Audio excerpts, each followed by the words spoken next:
Leicester, let's talk, Leicester City. If you're a Leicester fan, will you be worried? Why? Let me say it again. I keep saying it. It's the most nuts fact I think we've got so far before the season starts. The only team in the top 5 leagues that haven't signed anyone. That's madness. I don't know if I'll be panicking because you look at what they've got, and I know a lot of Leicester City fans. They're disappointed they've not signed anyone, but they've obviously held onto the same squad that did finish 5th twice and did win the FA Cup. And also as well, you got to look at who I'm on the league, but more recently, the 2 5th place finishes. But when you start looking at what Leicester have got, so they've got Fofana coming back. Now he'll be fully fit. We know he played some games last season, but he's now had full pre-season. He's raring to go. He's not no silly tackles to deal with. He's ready to go. James Justin's back. He is going to be raring to go as well. He's had big injuries. You've got the likes of James Maddison, who was brilliant last season, desperate to get himself into that World Cup squad. You've got Vardy now. He's had his injury concerns. Getting old, but he looks like he's fit as anything. He's coming back. He will be firing again this season. I guess the worry is if they lose Kasper Schmeichel, they have to replace him. I understand. I think Ward's their number 2, but they need to get someone else in. But I think I wouldn't hit panic yet. I guess if Yuri Tillemans was to go and then Kasper was to go and then they lost 1 or 2 others. Fofana's another player being linked. Yeah, but no one's paying 100 million. No one's paying. I don't get that. He's a good player. Yeah, but the Harry Maguire 80 million is what's a lot of others. And Leicester sold him for Harry Maguire for 80 million. Yeah. So I wouldn't hit panic stations yet for Leicester, but I'd be a little bit disappointed that no one's coming. But you say you wouldn't hit... you're right, they had so many awful injuries. Their squad of 25... Yeah. When everyone's fit. Is right, okay. Still very good. But rule number 1 in the Premier League, more so, is at the end of the season, you just make your squad stronger. You bring in new faces and make the competition more difficult for players to get first team football. You just strengthen. Everyone does it. Everyone. Yeah. So even if they didn't have injuries last season, I would still expect Leicester to strengthen. And I'm sure Leicester fans probably would like to see 1 or 2 more coming in the door. But my point is, if Kasper leaves, they're going to have to replace him. I understand that. But if they can hold into the core of their squad, like as I said, Tillemans doesn't go anywhere. You've got James Justin's fit, Fofana's fit, Vardy comes back, he's fit. Their squad, I think, it's still strong. I know, but they want to improve on last season, right? Even up front with Patson Daka, we've not seen the best of him yet. Yeah. He'll get better. Iheanacho, we've seen he can score goals, and then so that's 3 strong. I think Harvey Barnes again, another season on. Okay, you mentioned Schmeichel there, right? If he does leave, he's been linked to a move away. I think it's Nice. Sorry.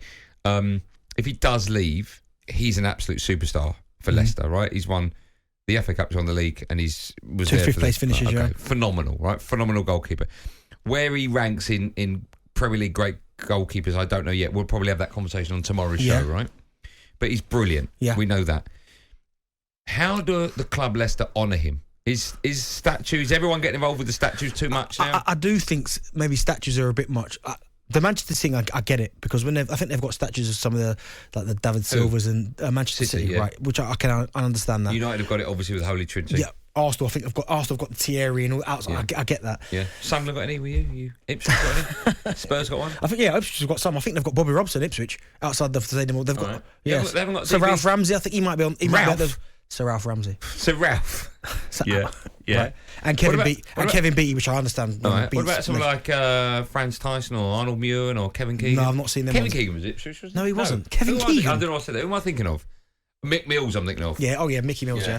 So no, but with Kasper, when you speak to Leicester supporters, the greatest player in their history now is Jamie Vardy. So when he packs up, I fully expect there to be a statue of him outside the front. Okay. You do, yeah? Yeah, Jamie Vardy. Kasper's a different one because he was there. Why was there for the Premier League season. Is he not on par with Vardy? No.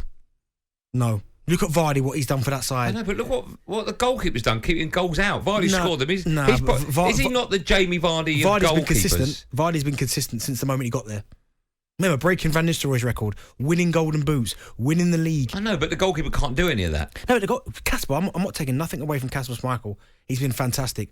But Jamie Vardy has been the best player in there. Like, what he's done for that football club. Okay. He's been loyal as well. How do you want to Kasper Schmeichel? I don't even know. Because it feels weird to give him a stand. Like, you can't do that. No. I don't know. I'm not saying that. But he's their greatest ever goalkeeper, right? Would you say that? Well, Leicester. Listen, I'm not a Leicester fan, so I wouldn't know. But I mean, back in the day, I think I might be saying Leicester did have Peter Shilton, but we're going back to the. So is he better than Shilton? Well, I was never a Peter Shilton fan. But the problem have Leicester got any statues outside the stadium? No. I mean, they could have one for Lineker, couldn't they? No, but Vardy's better than Lineker. Don't say that. For Leicester. Oh, my goodness. Gary Lineker for Leicester is not better than Jamie Vardy. I'm not talking about England terms. I'm talking about for Leicester. Okay, yeah, I'd go along with that. For Leicester. Yeah, I'd go along with that. Because that was the But one. I'm still talking about great players that Leicester have had that maybe... Do you think... We're moving on from where we're going, but I'll still ask the question. Do you think that if a club's going to have a statue of a fantastic player, he can only have been fantastic whilst at the club? Yeah, of course. Yeah? Yeah, understandably, of course. If Messi was to come over and play for, I don't know, whoever, give me an example, Southampton for 1 year, Yeah. be brilliant and go. He can't get a statue. Okay. I mean, he can't. No, I know, but sometimes players like Kevin Keegan, for argument's sake, right? He won the... Okay, I'll give you another No, example. I've got a better one. Hold on, let me just... Kevin Keegan, right? He was Liverpool's great player, Yeah. right? Then he went to Hamburg, I think it was in Germany, and he won the European Footballer of the Year while he was over there. Yeah. And then he came back and went to Southampton, right? And he was brilliant at Southampton. And then Newcastle, of course. So he could have any of those, No, couldn't but okay, George Weah, right? Right, Chelsea, right? Ballon d'Or. Okay. AC Milan, Yeah, I get brilliant. it, I get it. Comes You're to right. Chelsea. Okay, you're right. Chelsea ain't going to build a statue for George Weah. Do you know what I mean? They will if enough of us sign that petition. Let's quickly speak to Ollie, a Leicester fan. Hello, Ollie. Good afternoon, Andy. Afternoon, Darren. How you doing, boss? You all right? Yeah, not too bad, thank you. Great show as always. Thank you, man. Go on, off you go. What do you want to say as a Leicester fan? We've spoken about so much of your club. I don't really know where you want to come in. Obviously, something's going on behind the scenes that is bitterly disappointing. Hold on, really. Ollie. Has he got no seatbelt on? Are you trying to land? What's happening? I'll tell you what, Ollie, I'll tell you what. Ollie, I don't want to rush you, right? So you sort out what that bogging noise is, and we'll come back to you in just a moment, and then we'll have more time to hear from Ollie. If you also want to talk Leicester and you've landed your plane, 03717 223344.